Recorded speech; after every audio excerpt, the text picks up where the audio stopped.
Uduasha city, where the sun is a mirror and the moon a shadow. 800 years ago, the gates of death were broken by the Emperor Immortal. The 5 key-bearers, however, had already unlocked them and walked right through.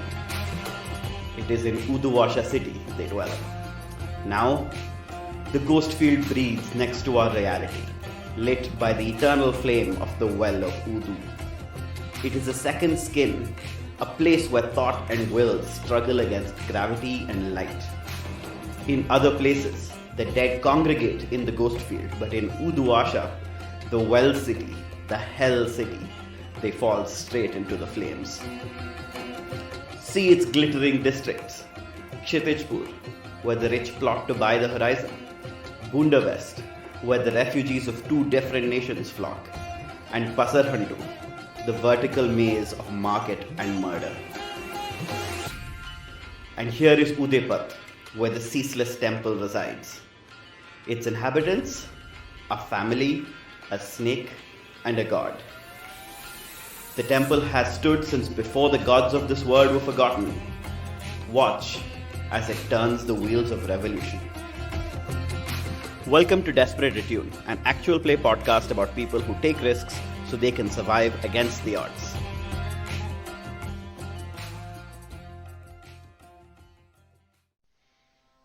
Hi, this is Prince with a recap of last week's episode. So, last time on Desperate Attune, we saw Joan go speak with Madison Frake and discuss with her the philosophical implications of having tasted a human being in battle.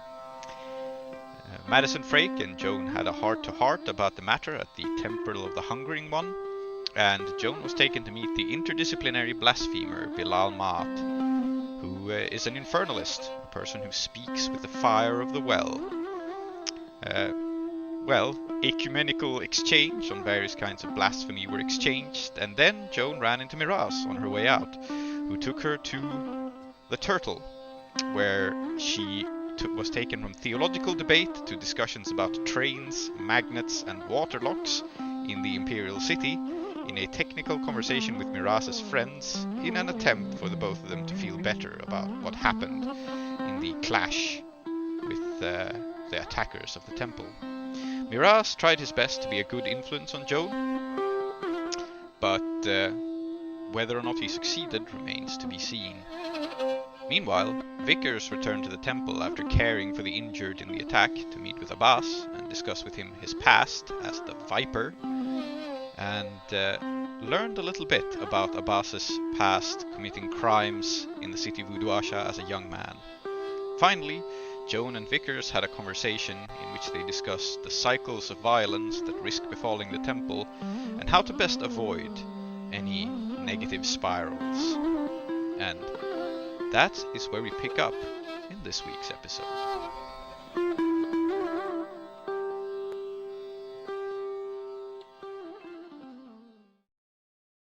Actually, before that scene, as I look at Hardil, I'm going to flashback to have had a look through the notes, the inventory from Mr. Sam Horse's delivery.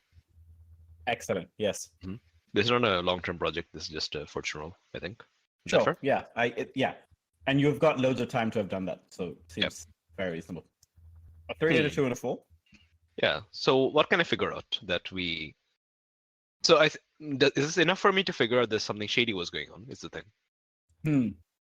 I think for you it is. I think for because you're trained in engineering, what you can tell is that a lot of the most specialized equipment is basically what it does is it produces highly refined and very sturdy replicas of the kinds of instruments that you would find in your own workshop. Is to say that not just hammer and tongs and so on, but small machining tools, that kind of thing. And one of the things that's very suspicious about it is that this is Sparkcraft, so it's not just the kind of Iruvian steam-powered stuff that had been told to you, right? and I think the other thing that's very suspicious is you wouldn't need something that could make things of this scale if you weren't expecting to expand this operation like in a huge way and do so. Like, why would Mr. Samhorst want to do that if he was like just trying to get like someone a job, right? Okay. Trying to remember what I'd said about it before. I think like I'd said basically there were machines that made other machines, right? So Yeah. okay, I think on a 4, what you can definitely see is that there are training manuals to teach people how to use this stuff, and that basically suggests that like they are not just going to hire, like artisans who are local who can do the stuff.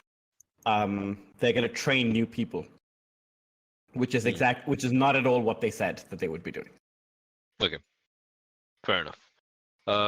So I'm going to go up to him, and I think he can tell in the way that I'm kind of smiling at him that I'm like, I know something's up, ha ha ha, and I kind of go, Mr. Subramanian, it's so nice to see you. It's so nice.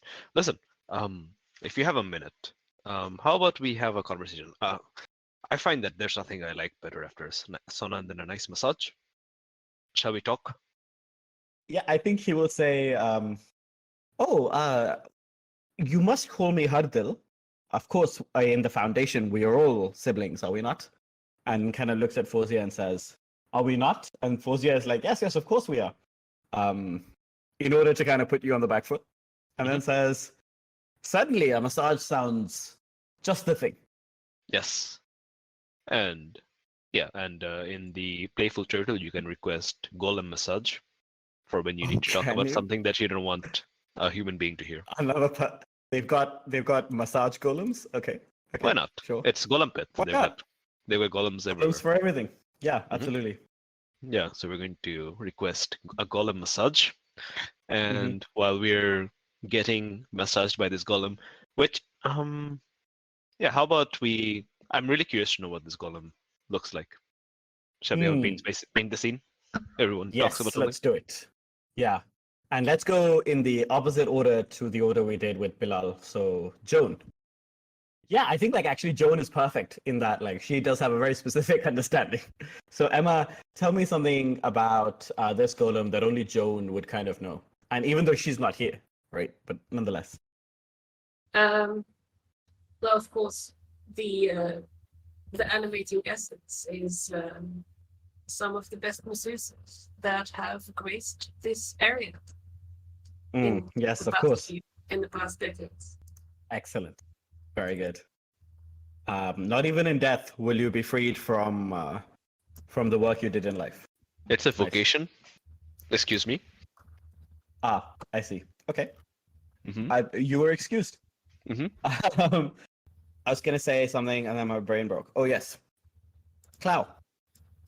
What is so these massages are one of the special things about them, of course, is you can't they weren't over here because they're not humans in the way that we think of humans. What is the reason that people ask for golem massages that isn't privacy? It's because they're entirely malleable, like their hands. So like it's the perfect, like it can like spread, like it can kind of like remelt and spread over your entire back, your butt, whatever, and then kind of like cover your entire body and just give like a press all over, like wherever it needs. Perfectly calibrated for exact amount of pressure you need on each individual muscle.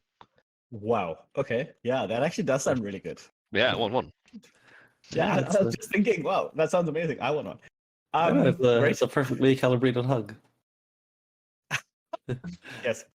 Are they humanoid or are they like animated weighted blankets? I think it kind of looks like Clayface from Batman, like just gigantic arms that just mold around. I think it's like the same one giving messages to both myself and Hardil. Of course, standing between us, we have to kind of like look past its gigantic like bulk. Yeah. Prince, what is the most recent innovation in massage golems that like the Playful Turtle is now advertising? Oh, recent innovation.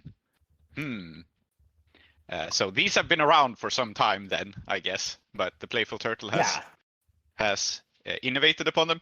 Well, since the people of the Foundation are much less about waxwork and more about modern science, right? Yes. Yeah, they have electrotherapy. You can get shocks from them if you want.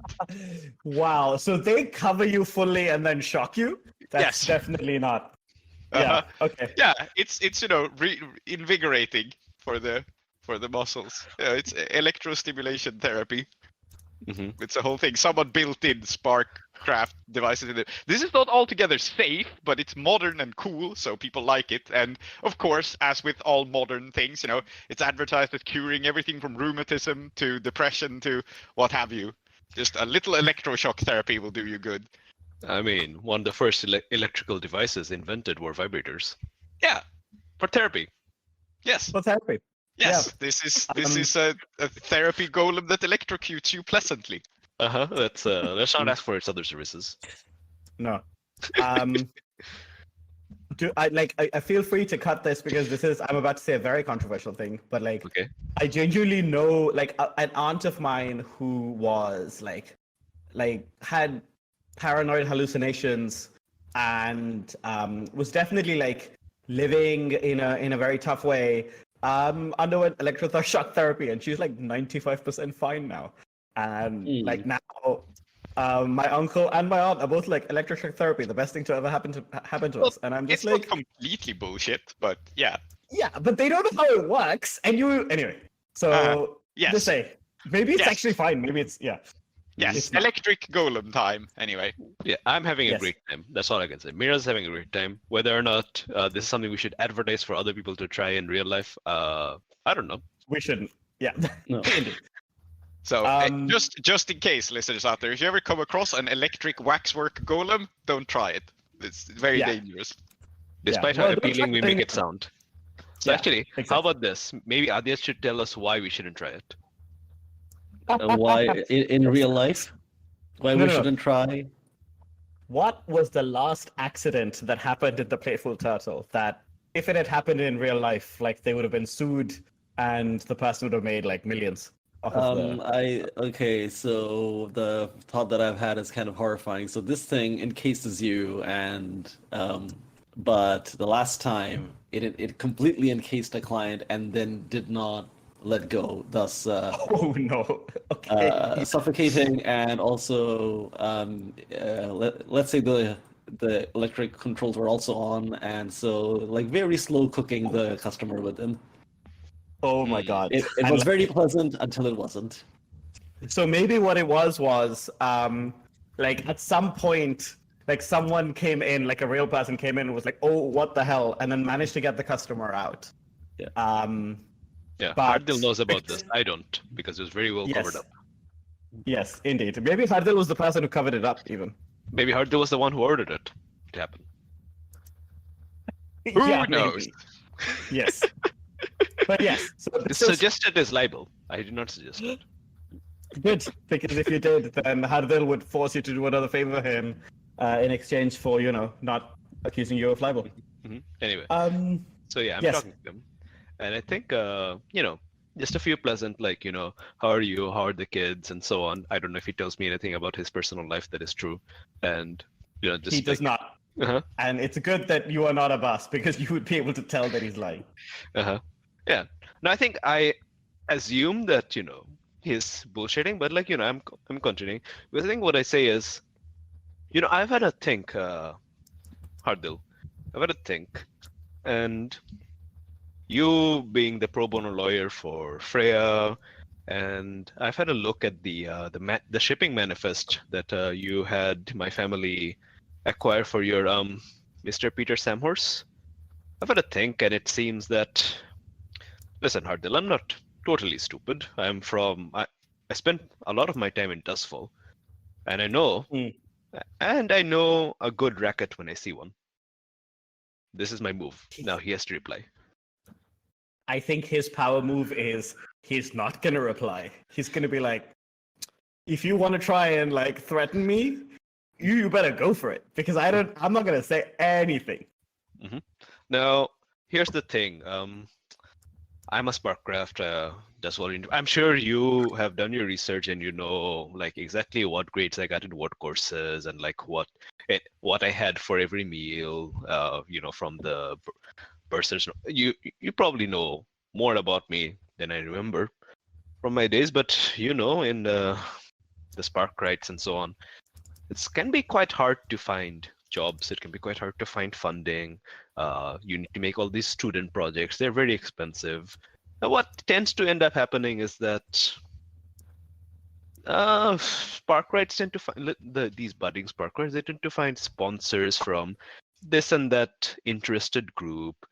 And well, you know how Dustfall is. It's exactly how the reputation goes and all that. And oftentimes these sponsors, well, I should say 9 times out of 10, they were not the most law-abiding sorts of people, and that's just how things were.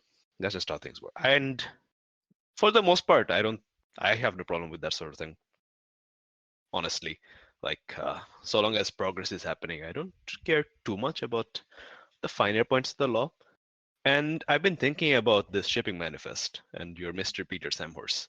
And I understand wanting to keep things hush-hush. In fact, I admire it.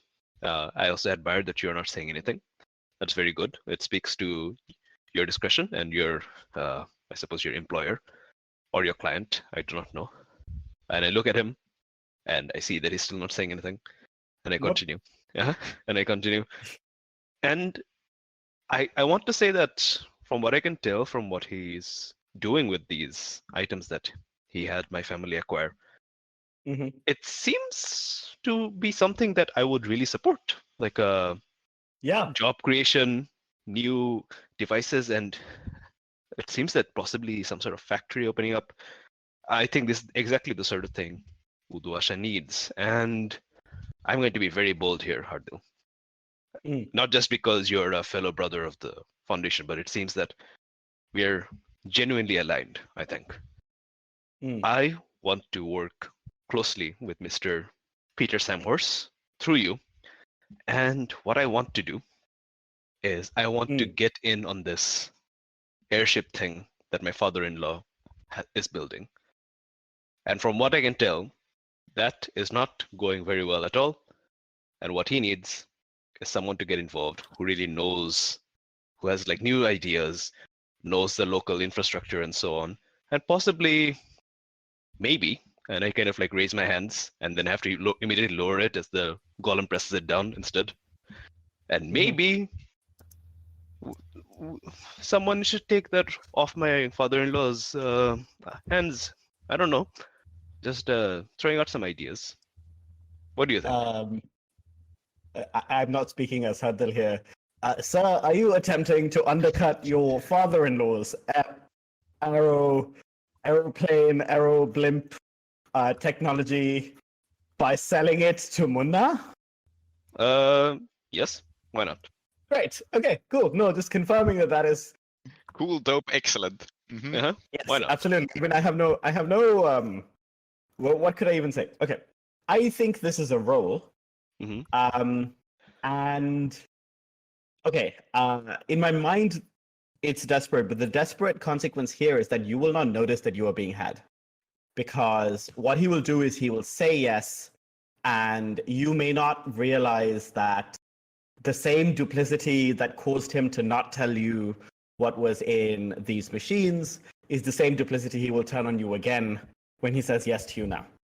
Okay, so the reason I'm going to slightly push back on this is that I think that there's no way in which Miraz gets what he wants in a healthy way.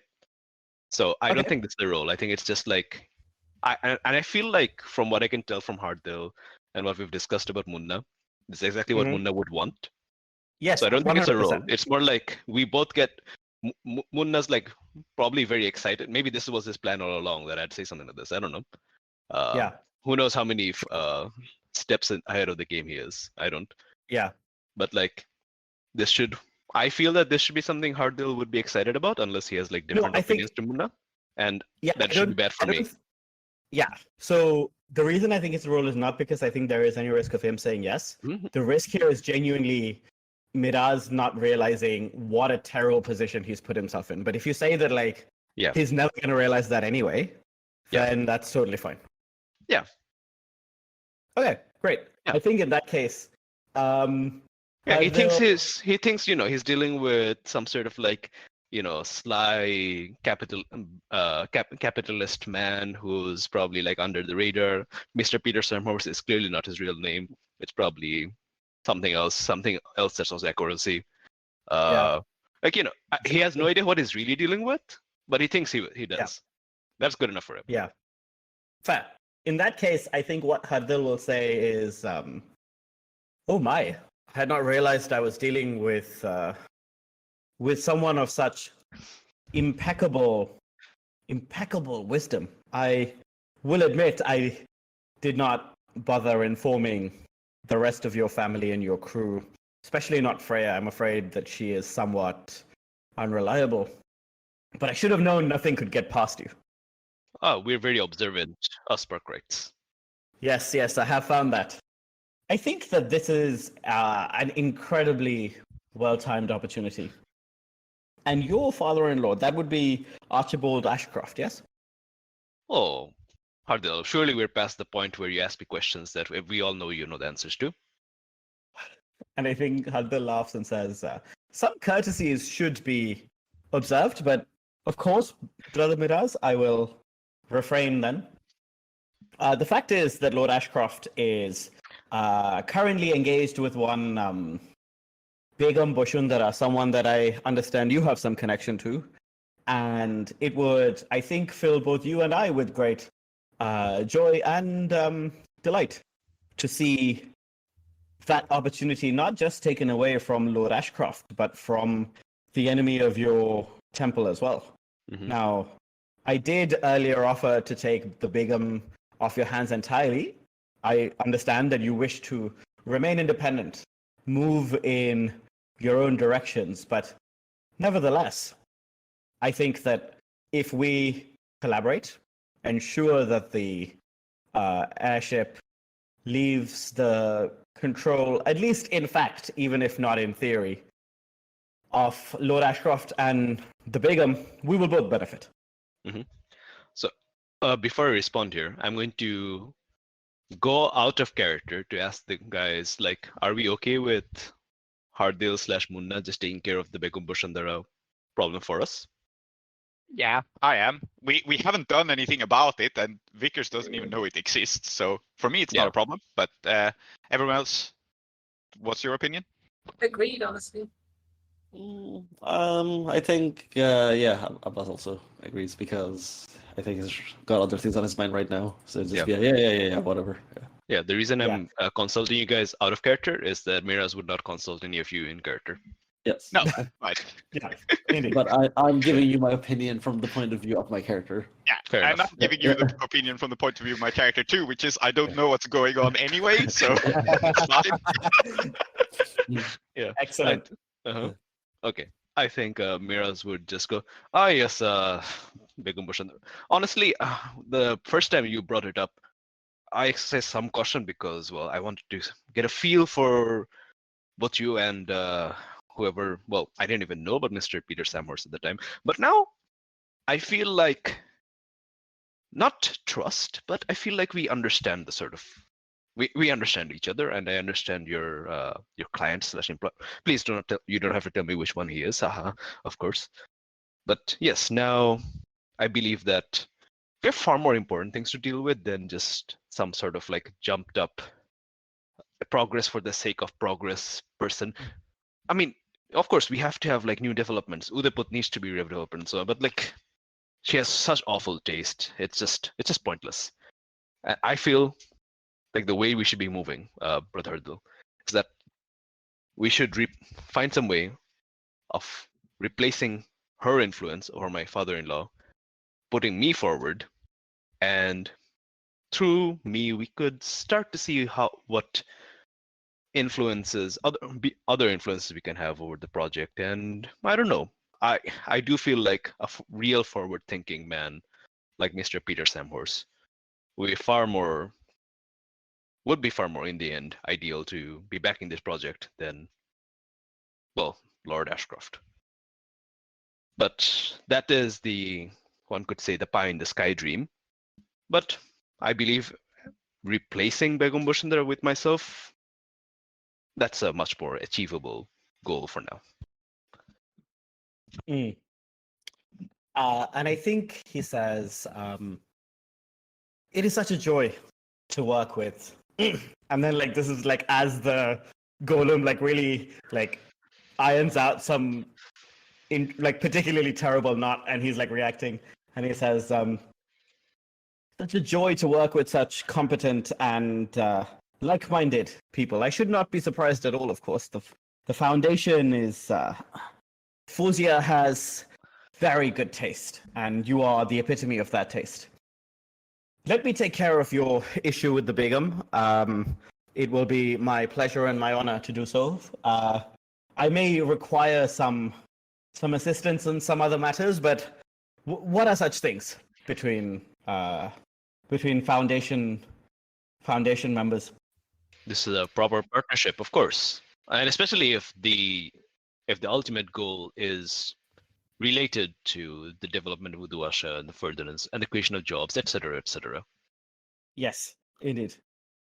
And I think he says, in therefore the spirit of complete cooperation, I think you must have guessed, Miraz, that my associate's name, Mr. Peter Samhorse, is just a cover. It is, of course, not his true name.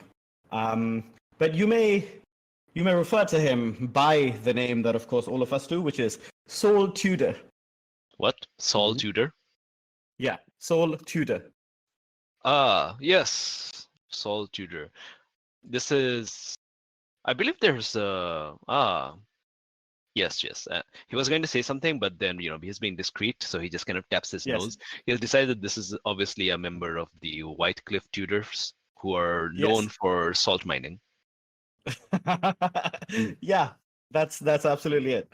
Mhm. And he says, I will discuss this with Saul post haste, as soon as, in fact, a return from our meeting back to my office. And you can rest assured, Lord Ashcroft's airship enterprise, a great and truly far-sighted idea, I think, is too powerful to be left in such hands as he and the Begum. I think we will end up being a far safer pair of hands. Indeed. As far as I'm aware, he is not even using magnet technology. And he heard you talk about magnet technology, right?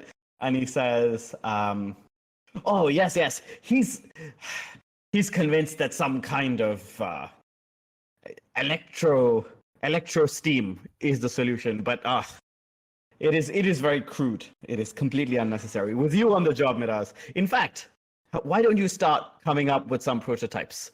No need to put that off. Of course, it is imminent that we will take charge. Mm-hmm. Oh yeah, I'm definitely gonna show him my new boots soon. Mhm. Indeed, that's great, because he would love to see them. It would be so good for him to see them. Yeah, Fantastic. So I think Miraz has a nice massage, and he's like really happy because he's played like 5D chess successfully. Like, he's such a schemer, and he returns to the temple. I want to add in the background just one more thing as you leave the scene, because this popped up into my head of Fauzi Ansarek going like, what if we put magnets in the massage golems? Yes, absolutely. They're going to be magnetic electric massage golems soon. Such columns, yeah. I don't have they not realized yet in Duskwall, and maybe it's not even true. Maybe they live in a different physics, but like the fact that electricity and magnetism are the same thing. Yeah, well, Yes. there's no such thing. There's electroplasm that fuels ghosts, but there's no ghost Yeah, they don't have- magnets as far as I know. So Oh my mean- god. In real life, it took us a long time to, I think, realize the potential of magnets. Yeah. So like Miraz is ahead of the curve, but also I'm just gonna write down ghost magnets in my GM notes. yes, Yes, we must be able to. yes. Uh-huh. Yeah. And by ghost magnets, we do not mean objects that will draw or repel ghosts. No. No. We mean magnets powered by ghosts. Yes. But mind you, I do have a ghost magnet ability. Ah, yeah, In- yeah. in- Yeah, you do. You do. So Maybe I'll in take this. this universe, magnets don't necessarily attract iron; they attract gold and silver because they're powered by the ghost's greed. Incredible. I Wow. like the idea of a repulsive ghost magnet just being like a piece of metal with a ghost inside and going, Yeah. "Be gone! Leave this place!" Yeah. Yeah. Excellent. Miraz rushes back into the temple and is like really excited. He's heading towards his workshop and he's got like two little magnets, like kids magnets, like they're like little magnet toys, and he's like, they do not come together at all. Fascinating, amazing. And he wants to get started on his magnet boots immediately, but I suppose he meets someone on the way before he can get to do that. Yeah, I think. He will probably meet Vickers. I think Yeah. Vickers kind of needs to have a chat with everyone. Mhm. And I think she hasn't quite processed what has happened yet, but she is, actually quite taken by everything that's gone on, as evidenced by her conversations with Abbas and Joan, right? So she, I suppose she comes after you into the lab, and she says, "Miraz, dear, did everything go all right with? I understood you took Joan out to speak of what happened." Yes, it was perfectly fine. We had some lovely kebabs and we had a great conversation about magnetic trains. She's so very knowledgeable. Yes, she is. I do find myself. I think I talked all over her. I ought to have asked her better what to do to defend ourselves against. Anyway, it doesn't matter. Well, if we installed a giant magnet that could draw in all the weapons that people might bring in. Miraz, darling, just this morning your father was. All right, I see how it is. You've got one of your ideas again. Oh wait, no. What's my father? What's up? And suddenly he's forgotten all about magnets. Yeah. No, Well, but like this what's- morning was the no, Yeah. go on. Yeah. Yes. Well, what's up is that this morning he was assaulted by some sort of farmers from outside the city who are here to. Apparently, they're enemies of the Chakrabortis, and now I've got them in prison. And Abbas is the Viper, and I don't understand what's going on.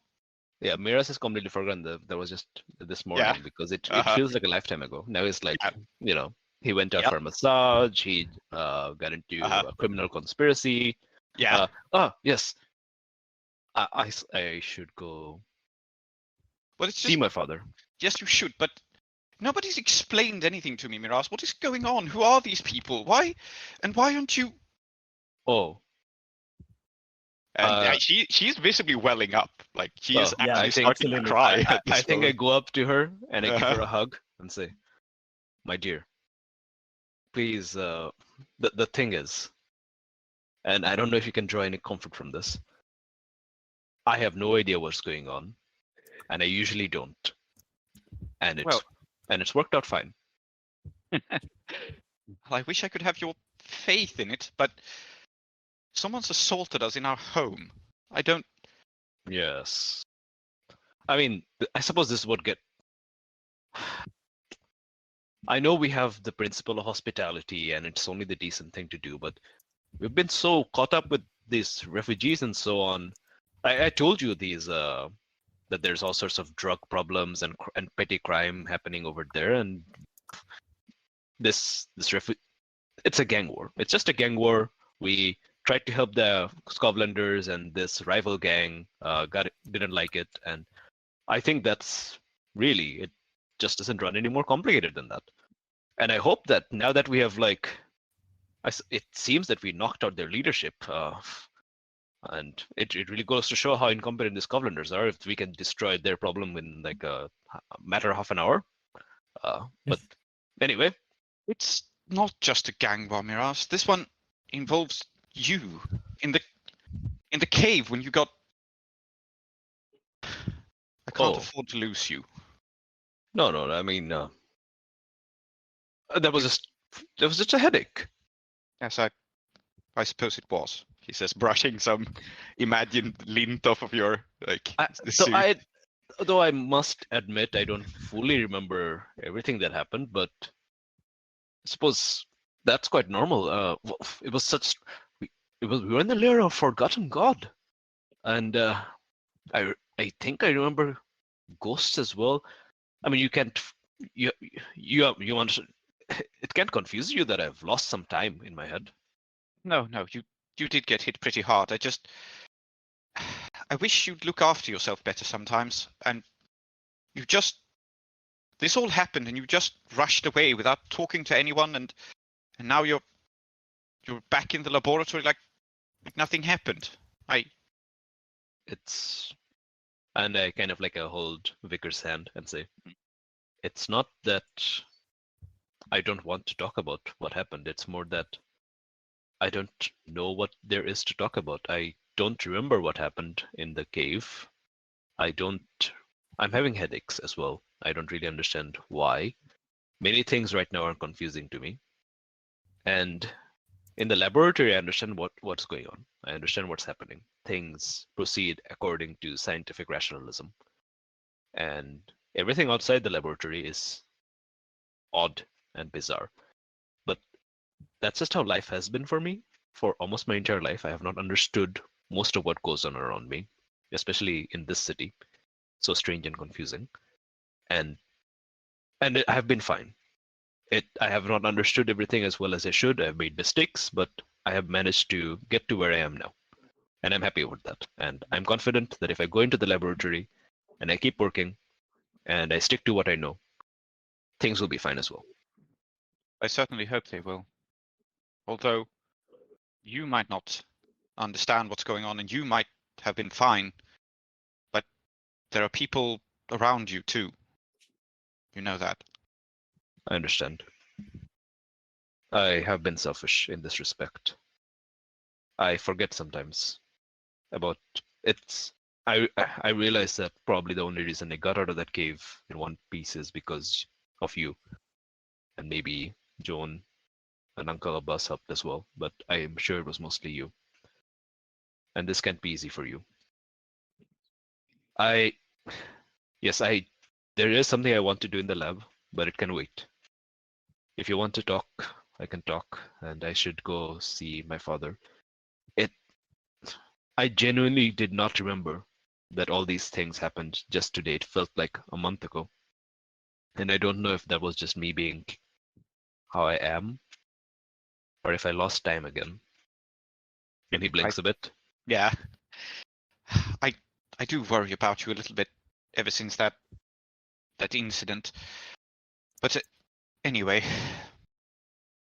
I think she says anyway, and then she sighs, and then she will kiss you, and then we fade to black probably. It's just Yeah.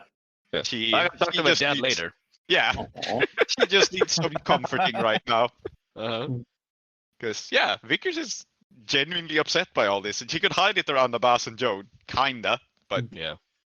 Yeah, I mean, like, your husband is like Yeah. meant to be the person that you can you don't have to be Yeah. anyone except yourself around. Ideally, Mhm. I don't know. I've never had a husband. I don't intend to start anytime soon. But you know, that's what I hear. I've heard they're great. I've never heard of anyone complain about their husband before. Yes. exactly. I haven't either.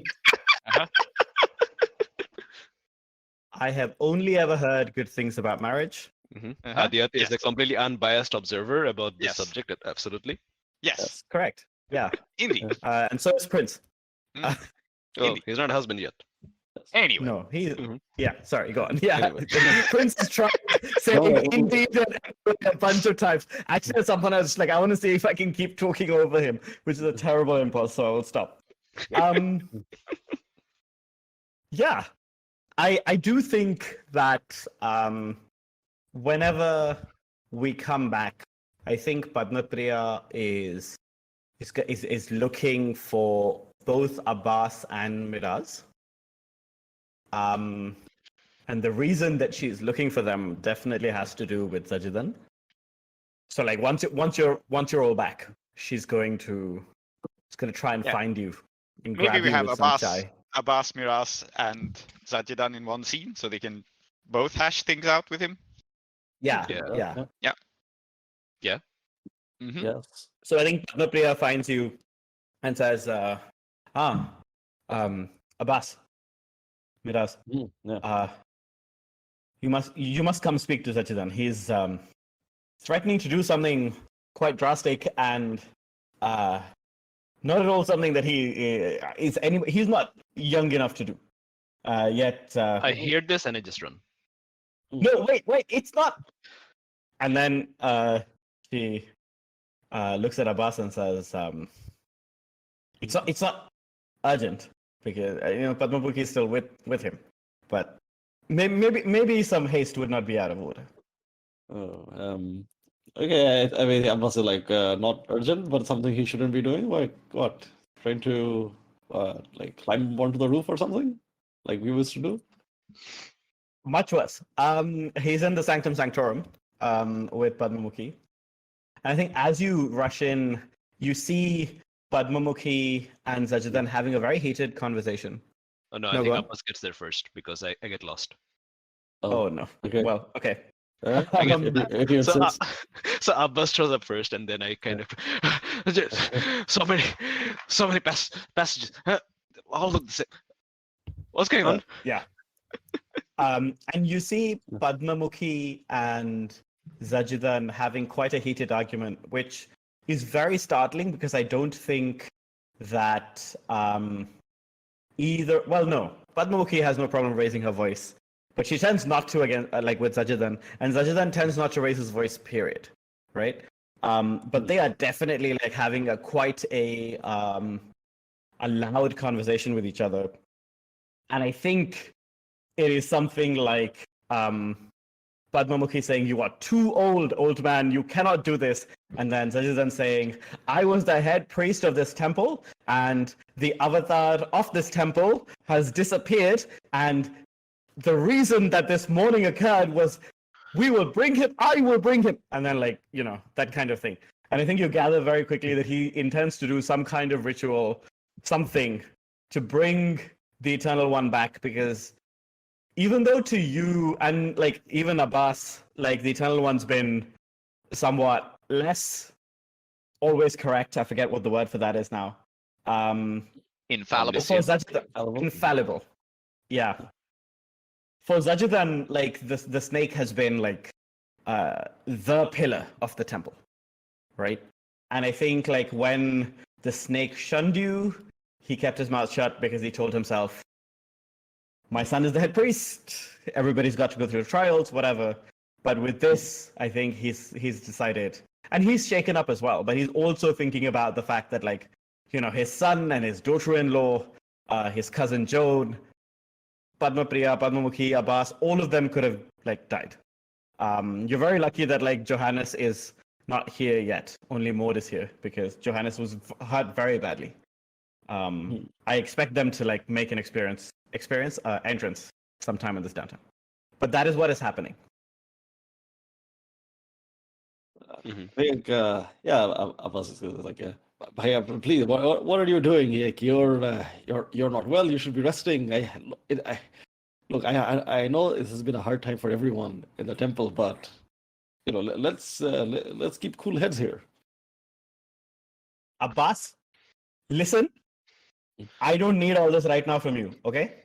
I know what to be doing. Oh, Miraz is also here. What's happening? Yeah. Nothing you need to worry about. Nothing any of you needs to worry about. I am perfectly capable of doing this on my own. I took care of this temple 50 years, and I dare any of you to tell me. But that I what's can't do happening? it. But what is it? And I think that this is probably the first like overt disapproval that you have faced, Miraz, from your father regarding the temple. And I think he looks at you and says, "Miraz, little snakelet, I think we must accept that your stewardship has not gone as smoothly as we would like. And sometimes it is perfectly acceptable to admit when one is out of one's depth and let someone more experienced handle it. And I know that the Eternal One has left the temple. I have no doubt that this morning was a consequence of that. And so I will rectify it Oh, because that is what is necessary, and you have not done it yet." I mean, I've been saying, Father, that I don't know what I'm doing. Do you want to be the head priest again? I think he looks at you and he says, the fact that you didn't know what you were doing was not a problem, but the Eternal One posed a trial. The Eternal One who recommended that you be made the head priest has now disappeared. I have no doubt that if you had just put your mind to it, you could have brought him back. You did not, for reasons that escape me. And so I will do it. And once the Eternal One has returned, once it is once more in the Sanctum Sanctorum, all will return. And then you can continue. Okay, yeah, like you said yourself, we need to be aware of when we're out of our depth. And like, look, I don't know how to say it. Like, you're not young anymore. Like you said, you have served this temple for 50 years, and you have done your time. You have done your time serving. Just there's no need to do anything more. But maybe Father is right, and you can see Miraz is like, oh my god, I get to stop being the priest. That's amazing. Yes, okay. And it's like, I mean, how hard can it be? He takes out his chessboard, he plays some chess, he drinks some tea, he does some, I don't know, he chants some mantras every now and then, and eventually the snake comes back. Sounds pretty relaxing. This is what Miraz thinks that the ritual involves. Indeed. Tree is BRBing for 1 second, so let's Okay. Let's wait. Then we should wait. Here. Okay. Emma, while this is going on, are you okay with Vickers grabbing Joan, because we have she has a plan for preventing the revenge spiral? Good. Just checking so we can have that be the next scene. Sorry, I have returned. I just was called away for a second. I think as you say this, Padmamukhi kind of snorts audibly and says, your boy does not know. No, sorry, she's Padmamukhi, sorry. She says, your boy doesn't know how to run this temple, Zajjidan, which I've been telling you, and you didn't want to listen, but he really thinks, Miraz, your father is not going to merely sit down and chant and ring a bell and... No, he's going to do a blood ritual. He is going to shed his skin so that the snake might take it and return. Oh. Now, this is a ritual that nobody has done. Father, what the fuck is wrong with you? What are you talking about? Look at you. Yeah, Bhaiya, what the fuck is wrong with you? And I think Padmamukhi looks at Zajjidan and says, even Miraz sees you're stupid. Father, you can barely crack an egg on your own now. And I think Zajjidan says, yes, I can't crack an egg. I get up in the morning, I can't do my exercises. And today, someone held me at sword point and threatened to murder me. I couldn't do anything about it. But you know what I can do something about? I can bring our god back to this temple. And that is what I'm going to do. Okay. You couldn't do anything about you couldn't do anything about it, yes. Because you're old now. It's fine. Like, we did something about it. The people who attacked our temple, they failed. You don't need to do this anymore. Yes, Uncle Abbas is right for a change. Wow, I can't resist the sniping even. Yeah, cool. No need for that. This is a family dynamics go. It's fine. As Zajjidan says, they didn't fail. They broke into our temple. They did all of us grievous harm. I'm fine. You are not fine, Miraz. You are not fine. Abbas is not fine. I am not fine. And from what I hear, Cousin Joan may have eaten a part of somebody. Now, and when he says this, I think you can see Padmapriya just kind of look away. I definitely wasn't the person who told him that, but she definitely was. And he says, that is not fine. that is the opposite of fine. That is a problem. And I will fix it. Because it doesn't matter how old I am. I know what I am capable of. Can't we? How about you do a blood ritual with my blood? I have more of it. You do not even want to be the head priest, Miraz. The snake will not. The Eternal One, His Majesty, will not accept a sacrifice from one who does not know what he is doing. Oh, then I suppose you can use Akalabas. I feel like Abbas should respond to Miraz throwing him under the bus.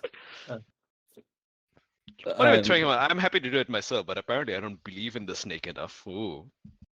So I assume what I missed was Miraz is suggesting that Abbas shed his skin for the snake. I was going to do it myself, but apparently I don't believe in the snake hard enough. So the only person here who believes in the snake really hard and still apparently has youthful vigor is you. I don't know about believing in the snake. I mean, I believe that it's there, but I disagree with it, and I'm trying to undermine its authority. So I don't think he knows about that bit. okay. Neither do Yeah, I. he doesn't. Neither do I. Okay, in that case, I go.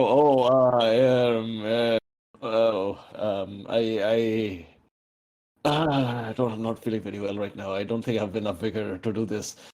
Let's look. Just come out. Just come up here. You know, like we will find someone with youthful vigor, devotee for the temple. We'll take care of it later. Like you.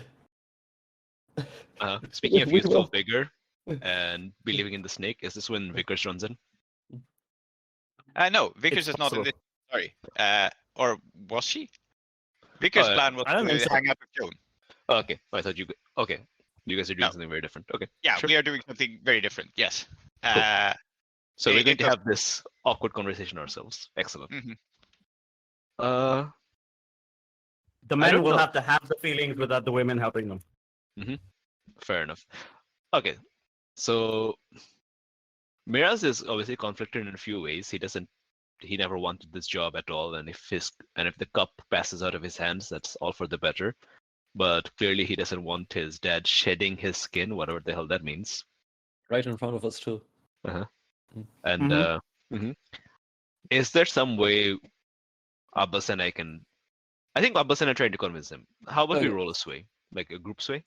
I think we I can do think that. the role here- But I also thought that if at some point Abbas, is going to lose his patience and just carry Zajjidan off. Yeah, he cannot actually physically resist you. You are not wrong. Yeah, he's a weak old man, and I'm going to take him away. but let's see what he has to say too, like because what's Zajjidan's response to us saying, don't do this now. Like let's just think about this. We'll come back to this later. Yeah, I think you should roll. Mm. I think the reality is that, like, at this point, he's, both very shaken up from the morning, and also now, even if, like, you fail miserably at this role, it's not like, yes, and I am now going to flay myself alive. It will still be the case that, like, what he will do is he'll be like, no, I'm going to stay here until I'm fine, whatever, right? Okay. So, to that extent, you're actually probably in a controlled position, but Okay. if you want to meaningfully change his mind about this, then yeah, like let's say controlled. I think you're controlled limited. I don't think you can go all the way to this is not necessary. I think you could get to you need to listen to the fact that all of us think this is a bad idea. Yeah. Okay, I'm going to say, listen, Baba, I don't want to pull this card on you, but all I have to do is go tell Vickers that you're going to flay yourself alive or something, and you'll see what happens. Risky standard. Compelling argument. Yeah. Yeah, like think about what Abba would say about this. What would Abba say if she could see you now? Like, are you fucking kidding me? Oh god. Oh, that's a 5. And I think I'm leading this group action. It is a group action, right? Yeah. It is, yeah. Yeah, it is. It is. Yeah. Okay. There you go. Okay. I mean, nothing like appealing to paternal authority. I think the risk here. Let me think for 1 second. I'm sorry, I am mining my own family trauma for this. And I'm trying to think, what would the people that I'm imagining.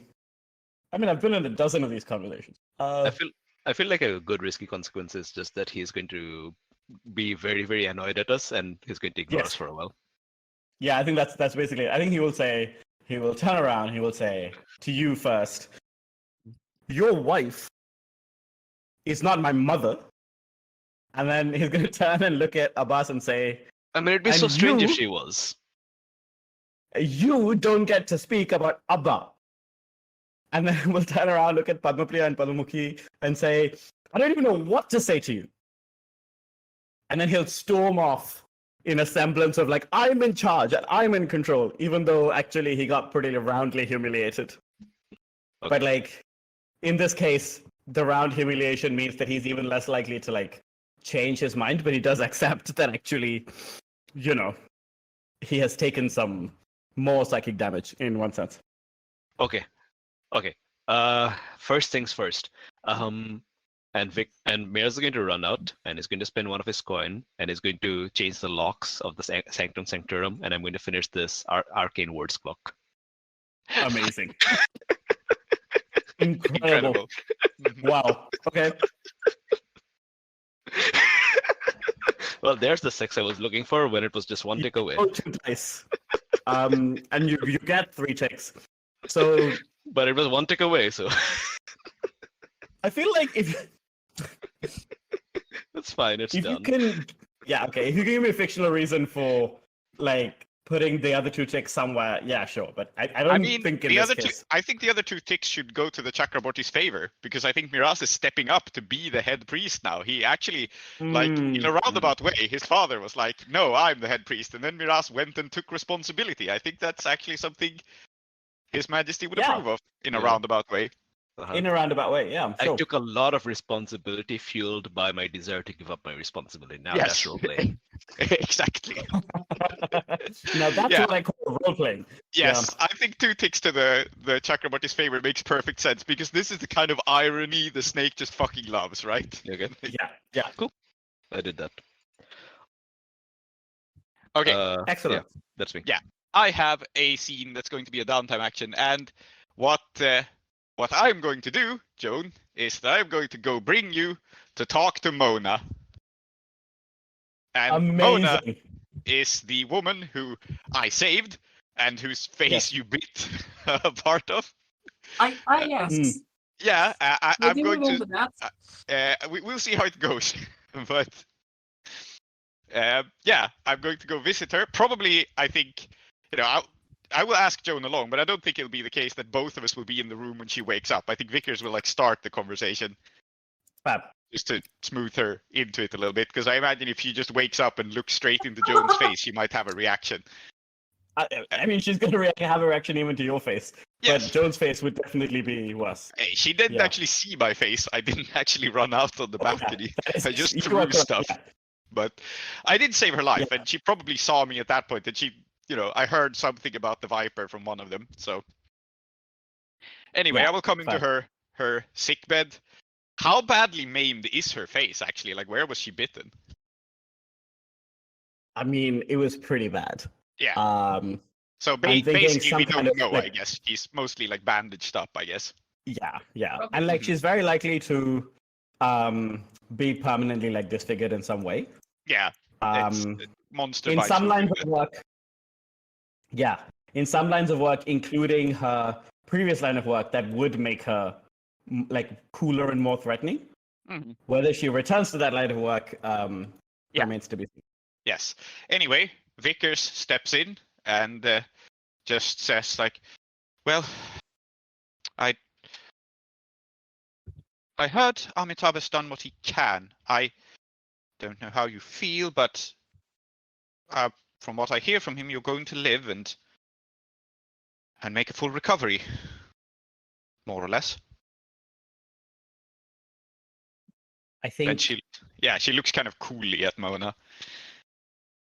Mona, you can make out like, so she's heavily bandaged, but you can see her eyes, right? Like, so her eyes like Yeah. look very steely.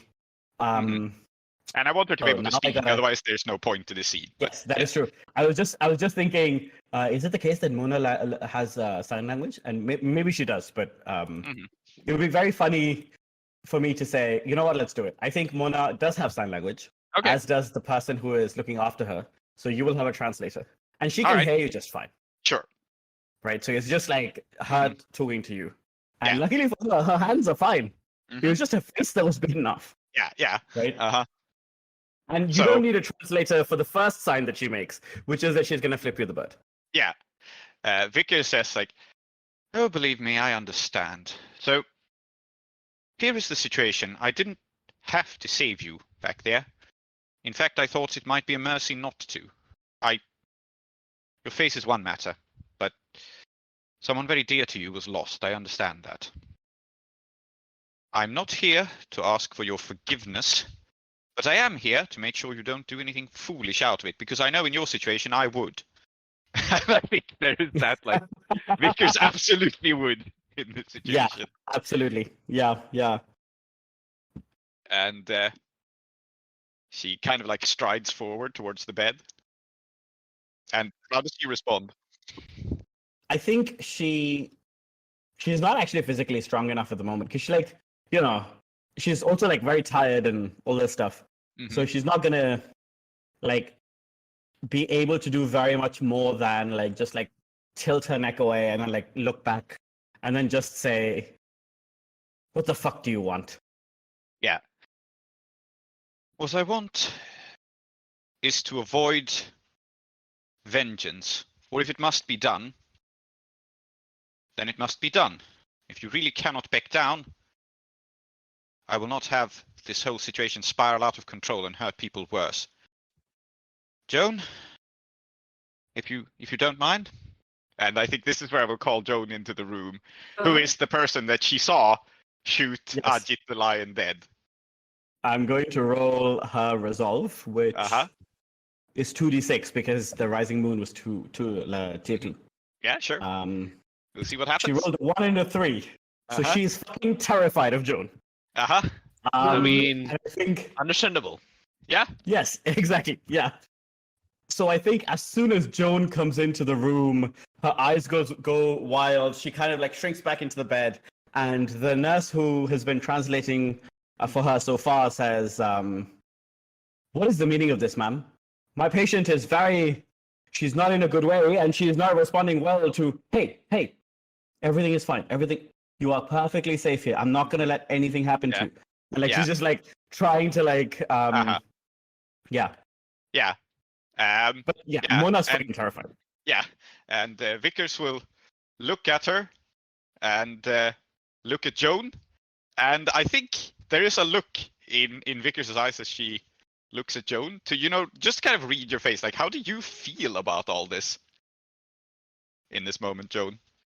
Joan is also terrified of Joan. Yeah. Good answer. So what sort of expression do you have as you see this reaction? Just out of curiosity. Probably sadness, honestly. Yeah. And Vickers will turn to the nurse and say, well, sometimes you must confront things to settle them. I believe that's a principle in modern psychology somewhere. Miraz has talked about it. It's she looks a bit sheepish because I'm sure Miraz knows modern psychology too, and Sure. But I think Exposure this to nurse, all modern subjects. yes. yeah. But I think I've just decided that this nurse is actually for some reason also very well versed in modern psychology. Yeah, okay. We'll ask some common sense. So I think like they will just say exposure therapy is meant to A, happen when the subject knows that it's going to happen, B, not happen immediately after the trauma, but perhaps more importantly, C, not happen when the patient is still recovering from having her face bitten off. Yes, well, Out. yeah, I think actually Vickers will respond to this. She'll step up and she'll stare down the nurse as she does. And she says, I recognize this is hardly the ideal scenario, but I wish to avoid any further bloodshed. That is my first priority at the moment. And that is actually the truth here, right? This is No, that's true. Yeah. This is not about Mona having a good time. This is about Mona not freaking out and killing people. Yeah, okay. So let's say, I think you should roll here. And I think the roll is about whether or not this nurse is going to call security on you. Mm-hmm. I don't know if this is the appropriate moment for it, but I do want to remind people about the second part of this ability. Your deity will assist one action. Yeah, sure. I haven't indulged my vice yet this downtime, though, so I can't use it, actually. Well, I guess I can use it from last time I did. That's true. Yeah, exactly. We had the ability. All right, what's my position and effect? I think this is... let's say it's risky because the security will turn up, but they're not going to turn up immediately, like, bash your face in. They're going to turn up and be like, ma'am, please make your way outside. Sure. Don't cause a scene, that kind of thing. But standard, because I can get a moment for Joan to actually talk to this person. Yes, absolutely. Okay. Yeah. Sure. I think I will assist here. Okay. Fair enough. Then we'll solve it that way. I think it's the palpable sadness and distress that Jo is feeling as well. That might make her seem a little less threatening and also be very stressful for her. Makes sense. So I roll a 5. So 5, 4, 4, 3. Yeah. I think a good consequence here then is that while it would be cool for us both to be in the scene, I feel like a reasonable consequence is that Vickers has to go talk to security to give Joan a moment with Mona. So like, I think what happens is you see these two burly bodyguards, a man and a woman, turn up. Like in response, in fact, it's not even like that the nurses had to call for them. It's like when there's so much yelling, someone will turn up. And I'm going to talk to them. I think, I'll be busy and I probably won't be able to help Joan very much, but I will talk to them. Yeah. I have an angle here, but I still kind of want to be part of the scene. Yeah, but it makes sense that I'm distracted for now. Yeah, I think what will happen is that the security comes in and like you are talking to them, but in fact the nurse doesn't want to like leave the patient so that she can also talk to security. So as a result, there's this like tension where you don't want to leave. I will resist this consequence actually. Okay, sure, yeah. I realized because I think I want to be here to help out. I crit. 3, 5, 6, 6. This is somehow stress-free. Oh, I know what this is. One of them is a fan of yours. Yeah, that makes sense. So I have a chat with them. And I convince them otherwise, and then I'm still in the scene. Yeah. So it's like she just looks at you and says, "Oh my God, the Angel of Death, amazing!" And then like says, "I'm sure it's just a misunderstanding." Yeah. And just like Yeah. And I will point out, Vickers didn't prepare Mona for this, but I think she prepared Joan for it. Just like I mean, that was what our conversation was about, essentially, right? We need to avoid the revenge spiral. So this is Vickers' proposal to do just that. Yeah, makes sense. So what does Joan do? What do you think? Absolutely. Joan pulls a rickety chair from the side, from like where it's standing against the wall, sits down. So, I suppose you're not too happy to see me. And I suppose that you feel that I am some sort of monster, that I did a terrible thing to you. Now, maybe this doesn't help. And maybe your heart is close to it, but when we came here, we walked past the closed room where some of our relatives were having an argument. And it's very clear they're feeling all the same things. And I do think Vickers is right. And that's the end. We can go ahead. I think she looks terrified and she's trying to muster both some courage and some anger, but like she's failing. But the nurse who has like failed also at making sure you don't,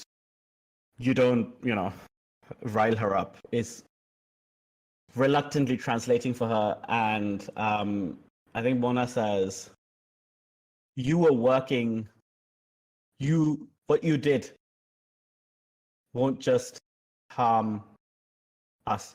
It won't just harm me and the people I loved. What we did, defending ourselves. You were acting. Oh man, this is so funny because I think that it's possible she's just going to tell you. Yeah, I think Yeah. so. Like yeah. It makes sense. Yeah. Yeah, I think she says, don't pretend like you don't know. You are working for Munna. Everybody knows it. We had to get to you before you. Do you think I'm particularly good at pretending? And I think the nurse interjects here because it's clear that like the two of them have some kind of rapport. So this isn't something that Mona says, but I think the nurse says, you do a pretty good job of pretending you're not a monster. Just translate, please. Yeah, and I think Mona also just grabs the nurse's hand as if to be like, don't provoke this woman, she will murder you. And I think that I think she says, I don't know what you know, and I don't know what you think you know. And I do want to make sure here that I don't negate all of Freya's work in figuring out that it was Munna. So I think what she's going to tell you isn't you are working for him, but I think she's going to be like, you were serving his purposes in one way or another, whether you know it or not. Maybe it was a coincidence, but it's what he wanted, and that's why we did what we did, right?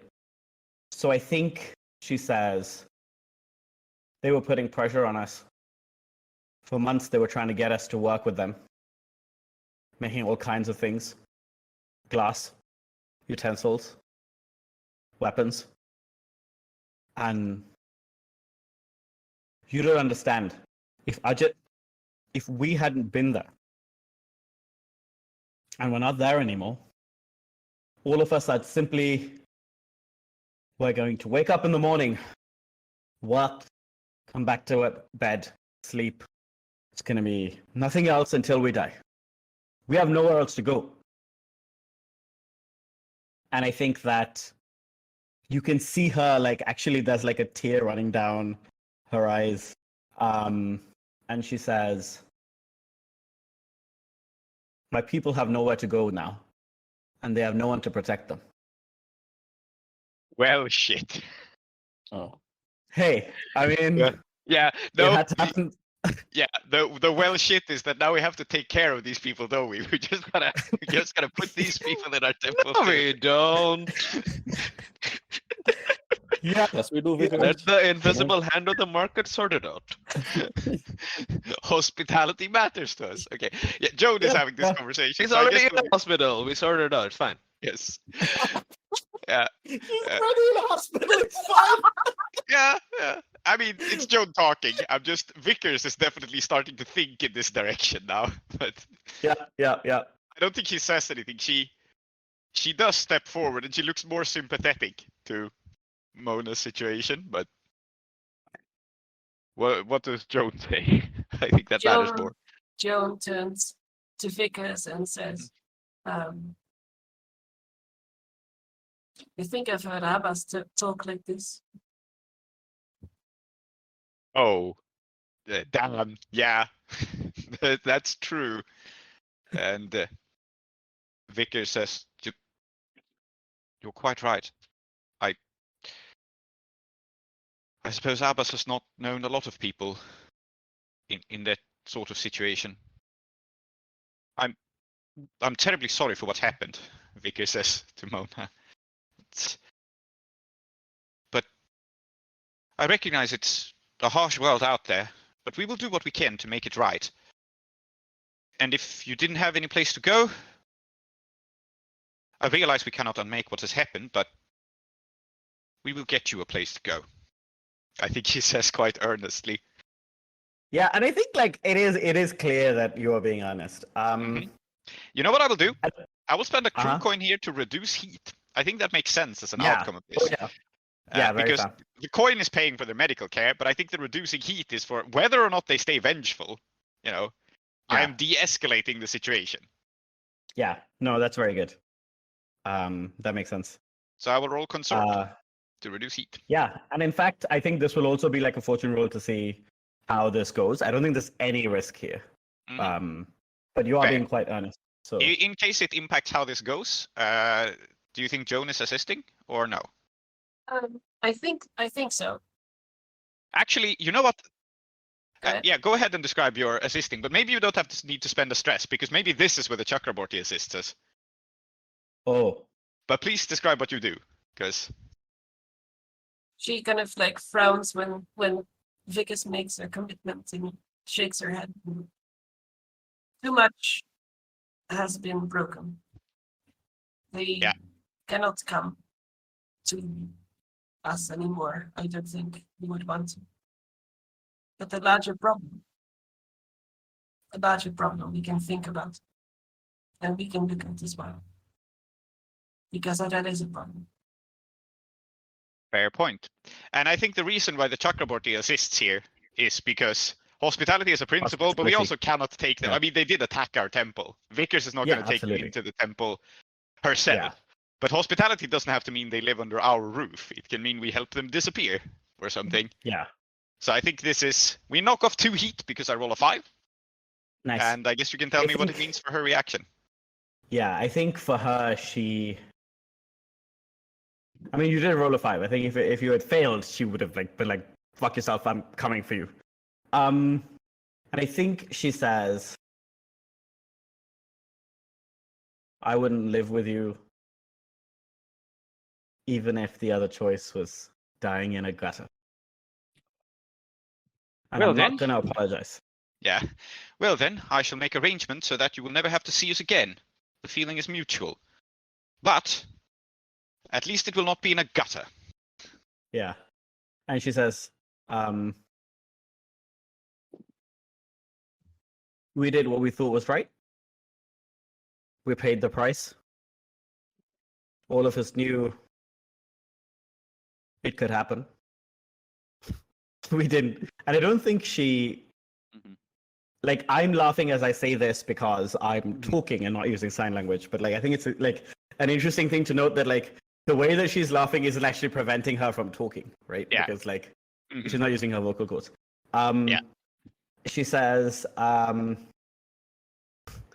didn't think it would come from some silly temple in Udaipur, but shows what I know." It does indeed. And Mona, I'm doing you a favor here. I shall pay Amitabh to take care of your wounds and to try his best to give you some safe accommodation far away from us. And if you do come back to the temple, and she leans forwards and she says, there is a reason Joan is not called the Angel of Death. And I think the nurse says, Yeah. "That's quite threatening from the two of you." Yeah, Because, yep. like Mona's still terrified, right? Like, I mean, yeah. Yeah, I'm just pointing out, you know, in my own Yeah. way, I can be scarier. So, Absolutely, 100%. yeah, I think And I that's it. think, I have paid Amitabh a hefty sum of one of our crew coin, but Mhm. he will make sure this matter is somewhat smoothed over and that these people Yes. will, you know, this is reducing heat for both us and them, essentially. You know, I'm paying for yeah, absolutely, his discreet handling of the situation. yeah. So, And I basically think that like we don't have to like see this conversation, but I do think that the nurse will like as you leave kind of just stop you and make sure that you know. Yeah. Like the reason that they did this is that they were under supreme pressure from someone, and you definitely look like you were acting on his behalf. They don't know who Hardel Subramanian is. They're not going to be like, we joined those dots, right? No, and obviously it's Um, worrying to Vickers that like, oh no, we have clearly been manipulated into something. And It's you know, okay. I'm manipulating the right back. yes, and she thinks back to what Yeah, Miraz indeed. said about not understanding the city, and how dangerous that is. Yeah. But yeah, she will leave alongside Joan, take a deep breath, look at Joan and say, well, I think that went as well as it reasonably could, don't you? We may have prevented something. I hope so. Thank you. I know that can't have been easy for you, and Well, it was a good idea. yeah, she nods and sighs slowly and like just kind of squeezes your hand in gratitude a moment, and yeah, then I suppose this matter is resolved. As resolved as it's going to get, anyway. But you know, the people who survived the assault will not be dying in a gutter, but we also won't be seeing them again. It's better for us and them that it works out this way. Yeah. Absolutely. Mm-hmm. Yeah, and actually, I think this is a good moment for us to see that scene where Constable and someone from House of Nixus turn up, right? Unless anyone has any other downtime. Take I up do as- have a downtown action, yeah. Oh, you do? Okay, then let's do that first. Yeah. Yeah, Oh, you have let's make it- calculating. Sorry, I forgot. Yeah. Let's make it quick. I'll do something. Newspaper. Extra. Read all about it. I mean, you don't have to do that. I'm just like, No. Still got a fair bit of heat if you want to do something with that. Yeah, I could do also that. true. That's- I need to indulge vice, I just realized also. Like, I actually Ah. have to do that in downtime. But I'll get back to me. Let's do Abbas first. Sure. yeah, let's reduce some heat. Mm-hmm. And how to reduce heat except to so what's the nature of the heat right now? It's that It's that there was a huge fight at our temple, basically. Yes. um That's the nature of the heat. Mm-hmm. So I think that's why getting the Ketris to disappear gets rid of some of the heat, because then they aren't talking about it. But The Rakshasas are also a reason that you have heat, because they literally saw you and you murdered somebody. okay, here's a fun angle for Abbas to throw off heat if you want to use your newspaper, which is certainly a way you could do it, which is to publish articles about like, yeah, the horrible gang violence that has broken out has deep systemic reasons behind it. You know, technically I don't have the newspaper yet. Oh yeah, you don't. Yeah, true. So, You're still working and setting it up. Then never Yeah. mind. Some No, other. but you could, like, so I was also thinking of newspaper, and I was thinking that, like, part of the process of setting up the newspaper is making those contacts and so on, right? And, like, generally we've looked at the project as, like, specific, like, scenes, but you've also been doing other stuff in the background, so there's no reason you Okay. couldn't, like, leverage that. No. I have an idea now. I think you Okay. should hang out with your good friend Bilal Mat and have him reduce the heat, because he did say he wanted to Excellent. meet you. And Yeah. I mean, he's a generally weird dude, but I'm sure that he can help you.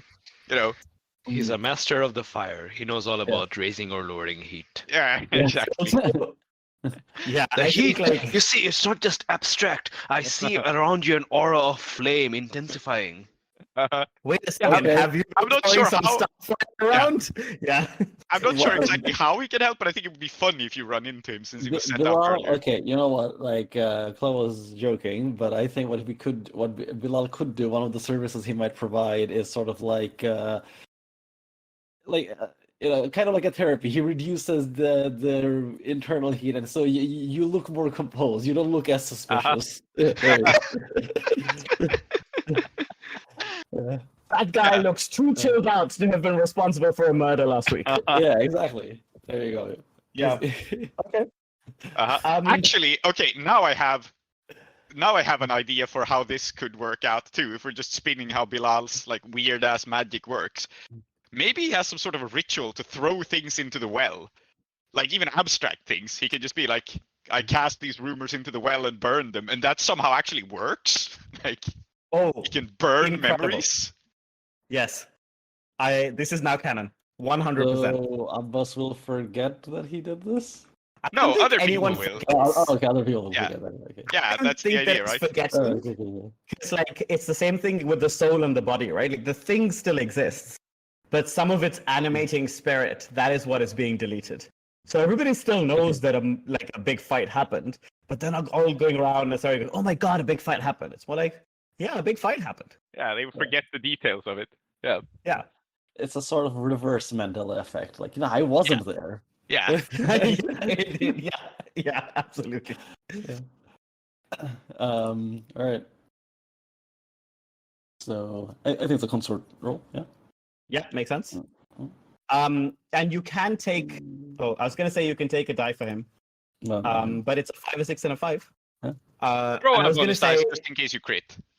yeah. So the reason I was gonna say you can take a die for him is that then I will remember that he definitely wants to like ask you about the Starfire and wants to know how it can help him, and will press you for details. But we don't have to see that right now. But it will happen. Roll, just roll Yeah. another d6, like slash r d6. If it's a 6, that would be great. wrong Forward slash. slash. Forward slash. And then space. Okay. So it's like it's forward slash R space D6. Uh-huh. Okay, so I did crit. The 2. Okay. But Well, we nonetheless, still reduce 3 heat. That leaves us with only 1 left after both of our. that's really good. Yeah. Yeah, and I like the idea that like you are in fact you aren't that. I think you've had this conversation, but he's deep in the well, right? And we just see the scene of him like it's awful to say, but it's a really like the classic Orientalist scene of like some guy in front of a fire going ooh, whatever. But like there's definitely something very like profound and profane about what he is doing. And then, you feel lighter, and so does everybody else. So that's nice. Uh-huh.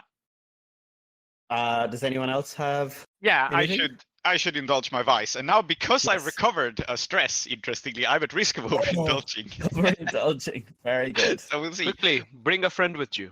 Yes. Who wants to So- play roof ball with Vickers? I Yeah. would love to play Wolfball with my wife. It's been a long time. Yeah, I think that is what we do to reconnect, Oh. right? Yeah, Excellent. it's one of Who those. looks at you and says, "What is your husband doing here?" But it turns out he's also like really good at roof ball, right? So Yeah. Yeah, I Excellent. think this is precisely what has happened, right? Vickers cried on your shoulder. We had a long talk about it, very vulnerable moment. And it's been a couple of days, and Vickers is like, we need to pick up back to normalcy again. We need something else to take our minds off of the awful thing that has happened, even though Miraz is very good at taking his mind off of awful things and just forgetting about them. Yes. Yep. We But- tried talking about our problems and crying about them. Now let's address them through sport. Yeah, exactly. Get some of that off of our mind. And the reason Miraz is here, obviously, is that we both need to take our minds off of things. So he will have his prototype boots on. Like, they don't Yes. do anything yet, but you got to test out if they're comfortable and you can move easily in them. So, Very good. the Vickers starts to put him and goes, oh, yes, he's trying out some new equipment. I hope you don't terribly mind. Yes. And I will roll Indulge Vice. With, let's not make it too long a scene. I do roll a 6. I would have overindulged, except that Miraz is here so to it's protect me really from good it that because of our Miraz is special here. ability. Yeah. Lovely. So I think it is the case that both of you work really well together. I think Yeah. Srinivas like actually quite Uh-huh. surprised. But Yeah. she's learning not to doubt your taste in roof bowlers because Augustus Yes. Khan was also really weirdly good. Yes. Oh, So, he's you there, know. isn't he? Yes. Yeah, he he is. absolutely is. I don't think it has occurred to me at all that Morosim has been remodeled, and I do not recognize him in his No. new mustache. No, of course Like, not. And I Oh, who is this? Who is this Elysian that you have with you these days? Yes. He's quite loud, isn't he? Yes. I side note love that Augustus Khan has shown up repeatedly throughout our scores, but Miraz Yeah. hasn't noticed him before now. That's mon incredible. ami. Mhm. Yes, je t'aime. I don't know what I love is beautiful is in Sela aim. I don't know, whatever. Like he's gonna be like very like, oh my god, Yeah. you look so beautiful together. Yes. Oh yes, of course. And then I speak, I guess, fluent French to him. Yes. He doesn't know any French though. Which I guess in this world is some kind of like Iruvian dialect. Yes. And I think we'll see Vickers turn to Miraz and say, oh, he speaks a very rare and exotic dialect. He speaks the Iruvian, the Shattered Lives equivalent of like Breton. Yes. Yeah, Yes. indeed. Yeah, absolutely. Corsican. Yeah. There you go. How exotic. Excellent. Yes. Yeah. Okay, now for us to Excellent. return to the temple and get arrested. Yes. Now for us to return to the temple and get arrested. Indeed, but we have. You have a wonderful time. Mhm. Nice. Okay. Let us So, round this I off think- back at our house. Yeah, I think that like we see. So you are given no notice of this, right? Constable is certainly not the kind of person who will hire an orphan and warn you, even if she thought that you deserve to be warned, which you don't. But she looks like very faintly annoyed, and the reason that she looks very faintly annoyed is that next to her is like a tall woman with a tattoo on her forehead, and the tattoo is a Hadrathi rune that says a word that is like very tricky to translate into modern Hadrathi and modern Akarosi, but it probably means something like some combination of knowledge and skill and wisdom, like some kind of like judgment, whatever, right? And that is because she is also a member of House Annexus, someone high ranking. She isn't the head. That is Adasu, and we've seen him. He walks around with like a custom golem, but he's not gonna come, you know. This is, I've named all of these people quite South Indian names, so I should pick something appropriately South Indian. Aarti. It's nice. She deserves a more complicated name, but she didn't get one because her parents didn't want to give her one. So let's call it Aarti Annexus. Tattoo on her forehead.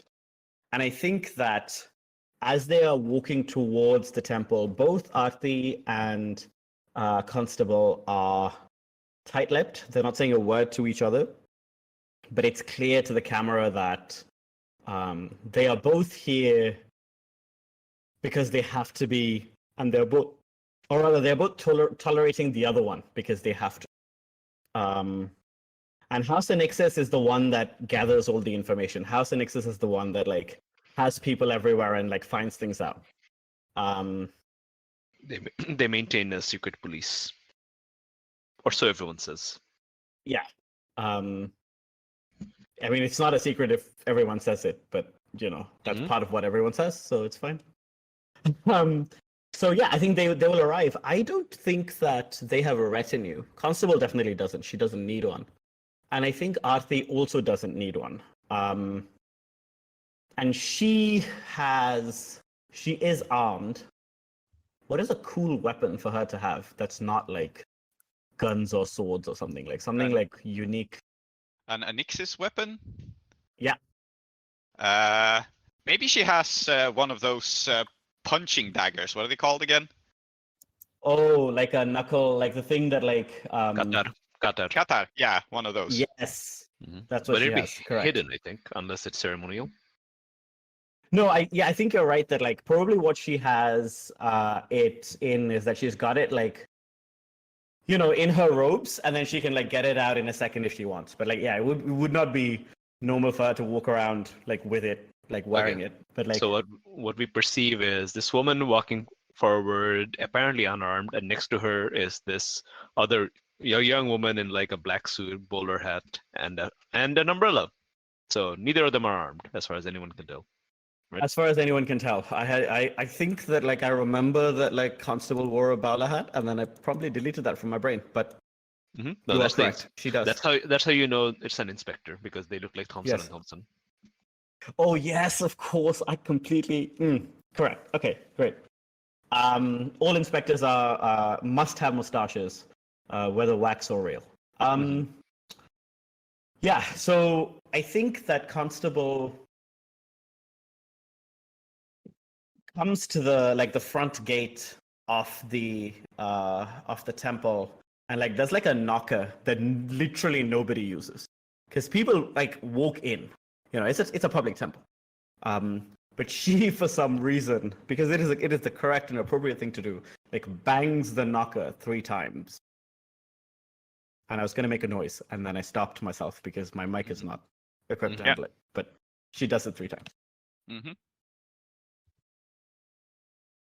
Well, I don't open doors.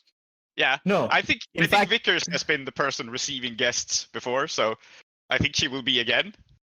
Yeah, I think in fact Aarti will like roll her eyes and be like, "What is wrong with you?" So like as you come out, like you will maybe meet Aarti like in the courtyard, and but Constable refuses to enter because she's gonna serve. But she's about to serve you a warrant. Yeah. You know? Vickers steps up and goes, "Oh, sorry, I wasn't looking at the entrance. Do come in. I'm in the middle of baking. I'll be with you in a moment." And I mean, Aarti Annexus knows what it means when the ceaseless temple is cooking. Yes. So I think she just waves at Constable, who wrinkles her nose as if to be like, "This is very improper," but will come in.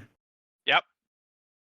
And I think, in fact, she will come straight up to you and hand you the warrant and say, by the order of His Imperial Majesty and the Inspectorate General,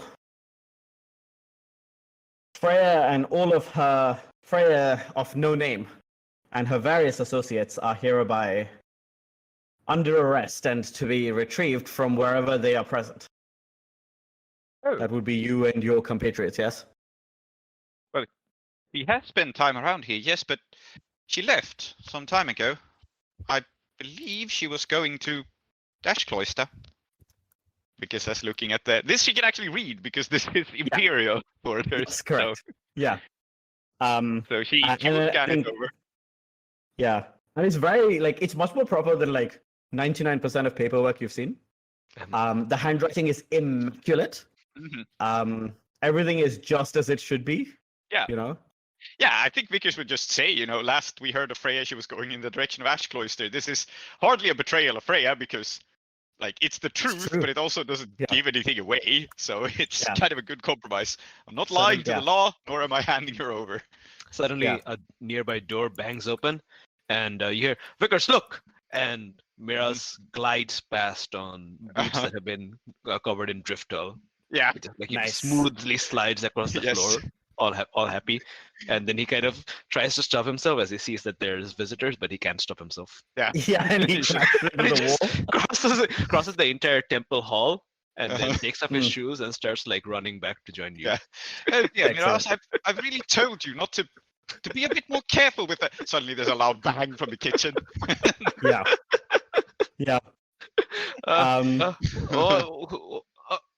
Hello. Yeah. Yeah, and I think Aarti says, "A real madhouse." And she says, "Hello. Is there what is the official address for the head priest? Did we? I don't know. I feel like we may have come up with one and then I've forgotten. Yeah. There is one, but Miraz doesn't know what it is. Yes. Okay. I think it is his eternity. Because we go Excellent. Eternal one and so on. Eternal one, correct. And I think Aarti does know it. So he will say, "Your eternity. Pleasure to meet you. My name is Aarti Annexus. This is my companion, the Inspector Constable." All right. And he kind of like tries to put his shoes under his armpit, but like they kind of float away from his armpit, and then he just kind of leaves them hanging in midair, and then he shakes the hand and shakes. "Oh, Inspector?" And he's like, filled with fear now because he just recently got in cahoots with criminals. Yeah. Indeed. Yes. and I think Constable says, "Your wife has already attempted to deflect us to no avail. We are here to arrest Freya, the erstwhile Queen of Scotland, or so she called herself, and You're all of her." free to look around. Vickers says, still reading the warrant very carefully. Oh yeah, Yeah, and that's excellent. I think that Freya, she seems a good girl, but I think she's I think under imperial custody, like she can unlearn some of the naughty lessons that she's had and really make something of her life. But I don't know where she is. Meanwhile, I'm actually reading the warrant. What is she actually charged for? Like, what's her actual I listed think- crime? Yeah, I think that Freya has like a few charges of what I'm going to describe as sedition. Mhm. Like conspiracy to defraud the empire of like property. I don't know. also- These are just words I'm thinking of. I think Um, also impersonating a member of the Scotland royal family is an offense. Mm-hmm. Yes. Yeah. Which is very funny. Because nobody wants to do that because they will get killed immediately. Yeah. But it is an offense. You're correct. Actually, that's a lie. I actually think now, post everything, the emperor has adopted one figurehead Scotland royal person into his family, and so Yeah, now that they have makes the sense. imperial So- family, Mhm. which is why it's a crime. Mhm. Yes. And I think that so there's that. There's the Yeah. impersonation. There's like a various like violence charges and so on. Because she has been involved with some violence. But I think if you're reading it carefully, you will definitely also read that she is involved with something suitably pretentious. High crime, capital H, capital C. Mm. Other question: is there anything Mhm. there about Hardil or Munna? That is what high crime is referring to, actually. Mm-hmm. It is the implication that like the crime is of such scale and depth that like there is no point in like, I mean, Constable has listed out everything, but also let's be real, this guy is like just a real bad guy, and all of his friends deserve to be put in jail. That's what's happening here. Yeah. So this is actually more of a warrant because this is a lead on Hardil and Munna. Exactly. So Yeah, this is that's how right. you kind of find out. And I think as you read this, in fact, Aarti will say, no, first Constable will say, yes, of course I have I do not need your permission to search the premises. That's what the warrant is for. And then Aarti will interrupt her and say, oh, I'm afraid that your compatriot Freya is currently in the hands of a very unsavory individual. And I will be honest, if it had not been for your recent altercation, gunshots in Udaipur, I could never imagine. It would not even have come to my attention, but it seems she was poking around where she should not have been and was captured by an individual known to the public as Munna. And she's like looking at you being like, Yeah. you know him, right? No, never heard of him. Vickers look. Yeah. Now Vickers look very shocked because captured by some individual named Munna. Well, why aren't you giving him the warrant? Yeah. Yeah. And I think Constable will say, the man known as Munna, whose incredible number of aliases are also in the warrant, which you can inspect, has been served with no fewer than 73 official warrants in the last 10 years. And it may not surprise you to know, he has eluded capture at every turn. Okay, Uh-huh. I He think is I'm a going to look man- at those aliases. Yes, indeed. Yes. Give me 1 second. I'm gonna roll to see whether Soul Tutor or I was gonna roll for Munna, but I think it's better for me to roll for Charity. Sorry, Constance. So Chastity. Yes. No, Constance. Yes. 3d6. She's an What? inspector.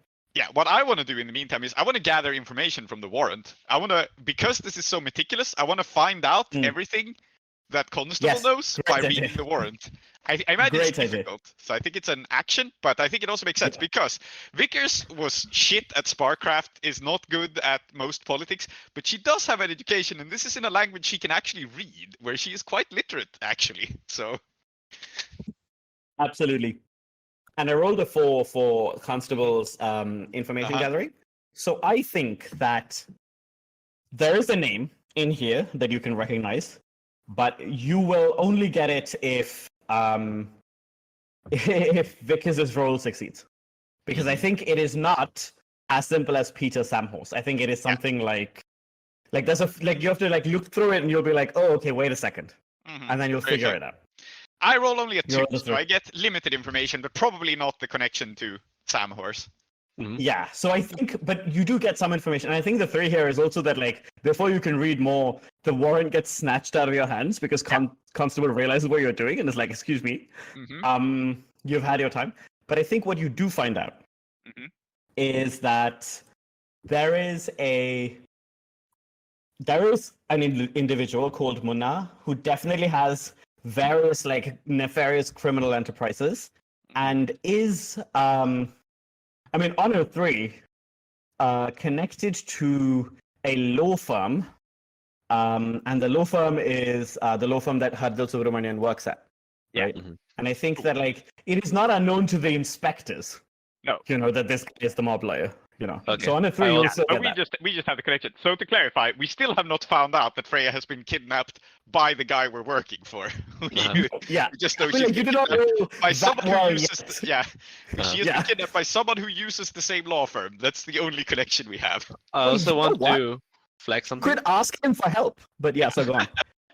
One thing I want to flag is that Freya's last act as a free woman was to compile a shit ton of information about Munna and send it in an unmarked, package to the temple. And I think the best explanation for why this hasn't been a thing yet is that no one has bothered to look at it yet. Yeah. I think we haven't read through it yet. I think that it would be Abbas. It was sent to Abbas specifically because she trusts him. Yeah, but he's got other things on his mind. He's got other things on his mind, but his We've been inbox is busy. probably quite full. So at any moment, Abbas can open a big package and just be like, "Oh, all the information about Munna, the criminal. How good." Yeah, I think it'd be absolutely. really funny if he's doing that right now. yeah. Meanwhile, Yeah. Meanwhile, Abbas is Yeah. catching up with his correspondence. Yeah, so I think that Abbas is in the temple, right? Like, I mean, he could come in if he so desires. you could appear right now, having just read it. read With this. this, Yeah. should I though? Just be like, oh, I've heard horrible things. Freya has discovered everything. Yeah, absolutely. Mhm. So is that what happens? No, but it's just so much more fun for this to continue without. Abbas turning up. For yet. so let's just have a quick scene where Abbas is in his study. He looks at the letter and then he goes, "I'm too tired for this." Very good. Send it I out, love we'll continue that, reading like, later. I love that you sabotage yourselves. So I don't have to do it for you. One thing that So happens is that Abbas almost looks at it, and his eyes turn away, and then it's like some more paper kind of like rustles away, and like it's still, and then it becomes prominently framed in front of him, as the god himself is trying to draw his attention towards it. Yeah. But he still ignores it. Yes. On the one hand, the god is trying to draw attention to the information. On the other side hand, there's a monkey outside the window getting up to no good again. Yes, much more absolutely. interesting. Yeah, and annoying. I think that Aarti will say, your temple has been of some concern to House Anixis for some time. You have a railjack here with an unusual interest in Chandler golems, do you not? We have a real Jack. Have you ever heard Cousin Joan talk about golems? Vickers goes, no, I. she thinks back. Has Joan ever talked about them?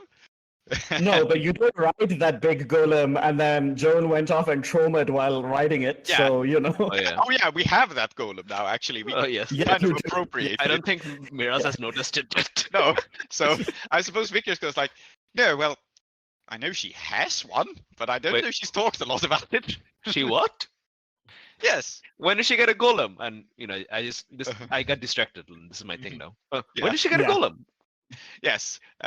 Vickers goes, oh, well, right after she saw that apprentice from the Chandlers you associate with, because she did. It's nothing to do with it. Yeah. But Oh, where is Shama anyway? I haven't seen her in. Oh, I'm so sorry.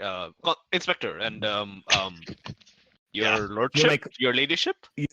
you may call me Aarti. I require no other honorific your eternity.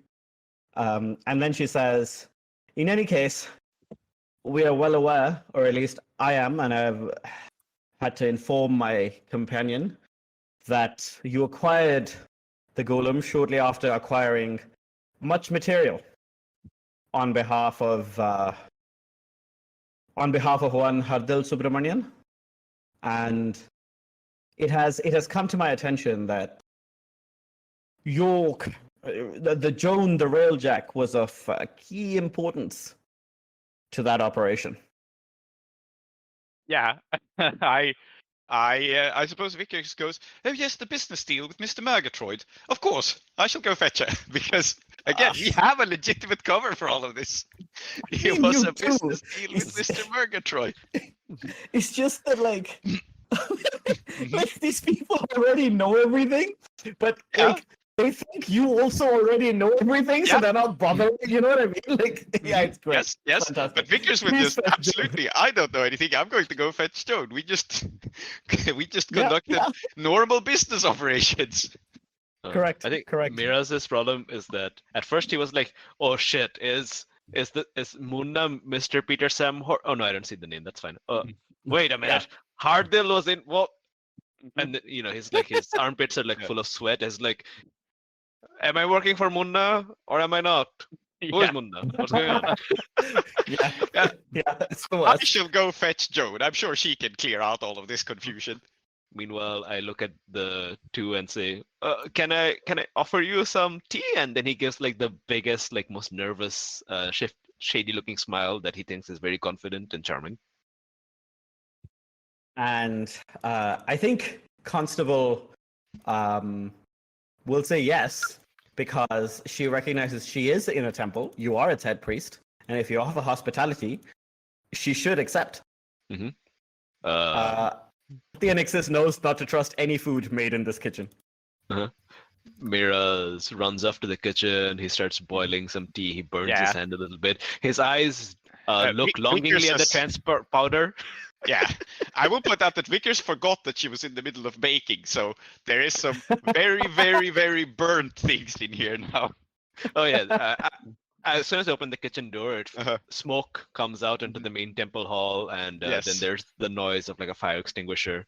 Yeah. Yep.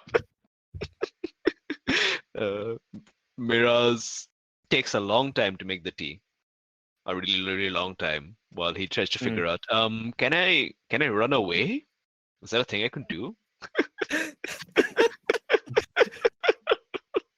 But anyway, I think probably someone else arrives on the scene before he emerges with the tea eventually.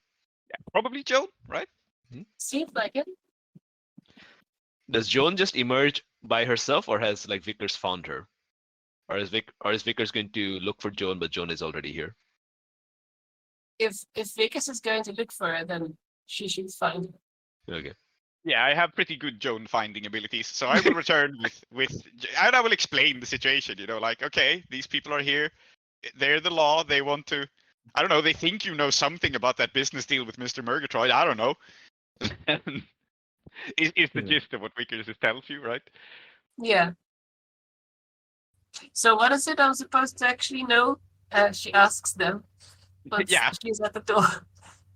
Or I guess where they are waiting for tea now. Yeah, but I think that Aarti Anixis's information is actually incredibly good. I just rolled for her, so I think she also knows that like you have been to the empty vessel. Sorry, the empty vessel, the House of the Hungry, and as you come in, she immediately laser eye focuses on you and says, yes, Joan. Tell me, how is your stomach? And Constable is like, what the fuck are you asking? It's a bit upset from, life. But pretty all right. What is exactly the meaning of this? My stomach is upset from life. I mean, it's very true. Yeah, exactly. The life of the person that you ended by eating them. Indeed. Yes. And I think she says, you've been dabbling in things you ought not to be dabbling in. And I'm afraid that we have noticed. And I'm even more afraid that we've noticed that you managed to get some very dangerous things into you. That is something that I'm afraid that House Nixus cannot really ignore. It doesn't help that you have a pair of guns on you.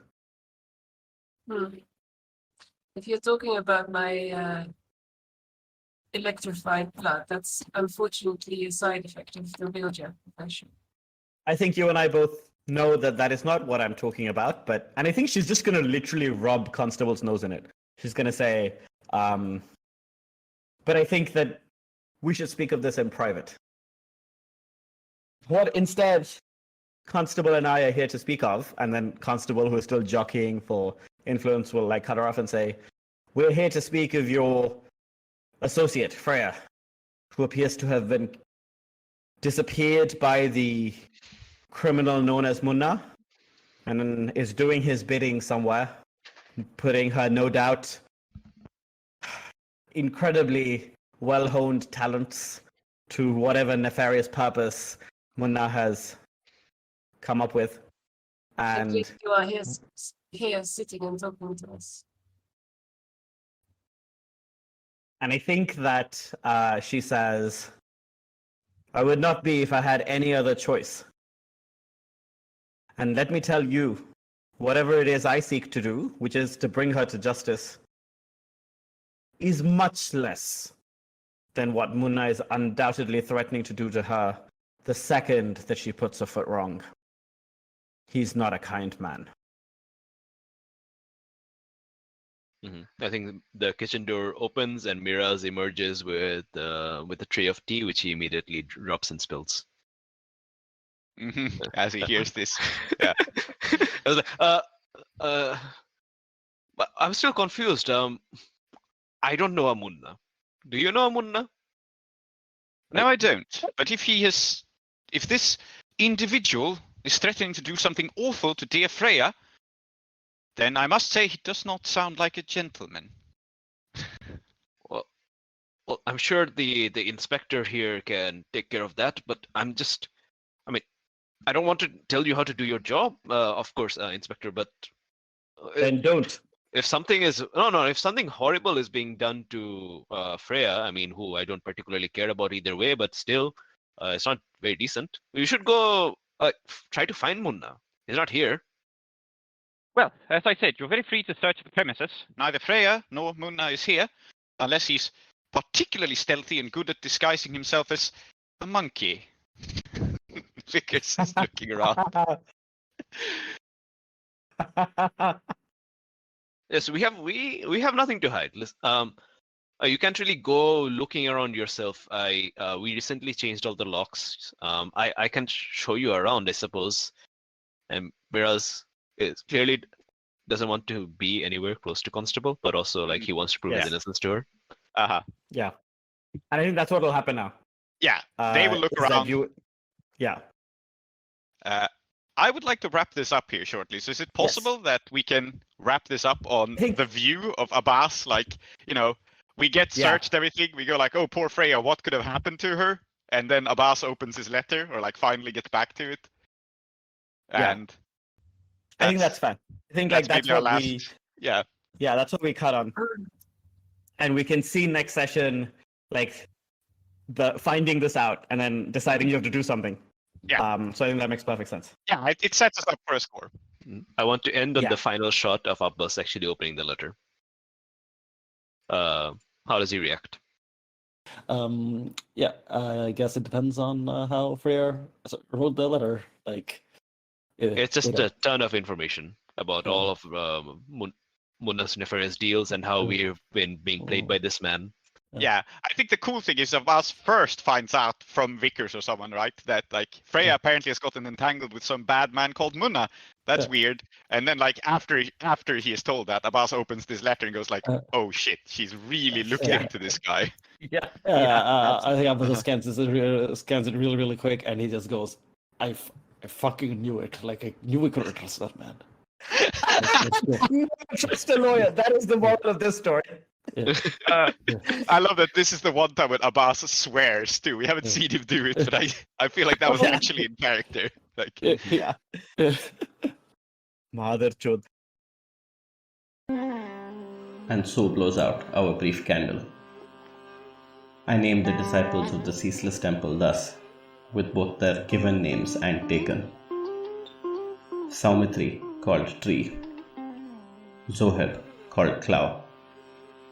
Prince, Emma, and Aadiyat, called Soap. Intro music, Jalandhar by Kevin MacLeod. Outro music in Keeravani Ragam by Srinivas. Blades in the Dark by John Harper and Evil Hat Productions. Iruvian playbooks by Johnstone Metzger. Follow us at Desperate Attune on Twitter or email us at desperateattune@gmail.com. Support us at kofi.com/desperateattune.